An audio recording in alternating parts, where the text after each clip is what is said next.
चमत्कारी पत्थर। दोस्तों, अगर आप आज की कहानी पूरी पढ़ लेते हैं तो मैं यकीन के साथ कहती हूँ कि आप अपने समय को, अपने जीवन में आने वाले हर एक दिन को महत्व देने लगेंगे। एक गरीब परिवार का लड़का, उसका नाम विनोद था। उसने अपने बचपन से जवानी तक अपने बूढ़े माँ बाप को बेशुमार मेहनत करते हुए देखा था। वह हर दिन मेहनत करते और हर दिन खाते। जीवन में उनकी कोई ख्वाहिश पूरी नहीं हो पाई थी। जैसे हर बच्चे का सपना होता है कि वह जीते जी अपने माँ बाप को एक आराम की ज़िंदगी दे, उनकी ख्वाहिशें पूरी करे। विनोद की भी ऐसी ही इच्छा थी। जैसे जैसे माँ बाप की उम्र बढ़ती जा रही थी, इस लड़के को लगता जा रहा था कि कहीं उसके मन की यह इच्छा अधूरी न रह जाए। एक दिन विनोद को कहीं से एक सिद्ध पुरुष के बारे में पता चला।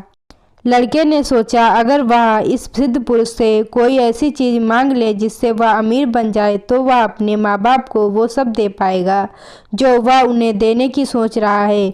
विनोद किसी तरह उस सिद्ध पुरुष का पता लगाकर उस तक पहुंच गया। उस सिद्ध पुरुष की सेवा करने लगा। काफ़ी दिनों तक उस पुरुष की सेवा करने के बाद सिद्ध पुरुष ने उसे ऐसा करने का कारण पूछा।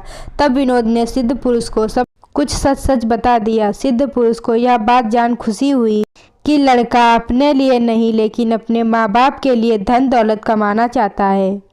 इसलिए सिद्ध पुरुष उस विनोद को एक नदी के किनारे लेकर गया। सिद्ध पुरुष ने विनोद से कहा कि मैं चाहूँ तो तुम्हें एक चुटकी में अमीर बना सकता हूँ, लेकिन अगर ऐसा हुआ तो तुम इस तरह मिली धन दौलत की कीमत नहीं समझोगे। इसीलिए मैं तुम्हें इस जगह लेकर आया हूँ।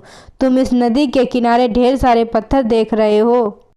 उनमें से एक पत्थर ऐसा होगा जो किसी भी लोहे की चीज़ को छू लेगा तो उसे सोने का बना देगा। तुम्हें बस इतना करना है कि उसे ढूंढकर निकालना है और अपने सारे सपने पूरे कर लेने हैं। विनोद सिद्ध पुरुष की बात सुनकर खुश हो गया। उसे लगा आखिरकार उसे ऐसा उपाय मिल गया जिससे वह कम समय में अपने माँ बाप की सारी इच्छा पूरी करने लायक पैसा जुटा पाएगा।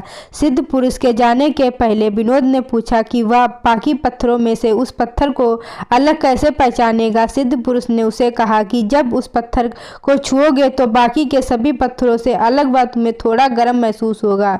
सिद्ध पुरुष के जाने के बाद विनोद उस चमत्कारिक पत्थर की खोज में लग गया।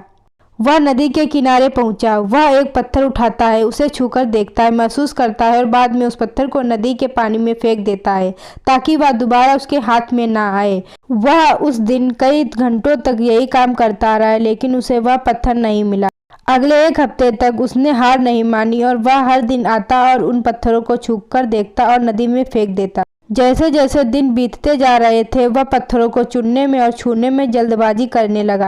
वह जल्दी से पत्थर उठाता और कुछ ही पलों में उसे नदी में फेंक देता। यह अब उसकी आदत बन गई थी। धीरे धीरे 2 महीने बीत गए। आखिरकार वह पत्थर उसके हाथ में आया जो बाकी पत्थरों से गर्म था। लेकिन जैसे उसकी आदत बन गई थी पत्थर उठाना और तुरंत उसे नदी में फेंक देना, उसने उस पत्थर के साथ भी वैसा ही किया। उसने पत्थर को उठाया, पल भर में उसे नदी में फेंक दिया। फिर उसे महसूस हुआ कि वह वही पत्थर था। वह पत्थर उसके हाथ आया भी और नहीं भी। उसे अपने आप पर, अपने उतावलेपन पर और अपनी लापरवाही पर बहुत गुस्सा आया। आप लोगों को यह कहानी अच्छी लगी हो तो वीडियो को लाइक करें, चैनल को सब्सक्राइब करना ना भूलें।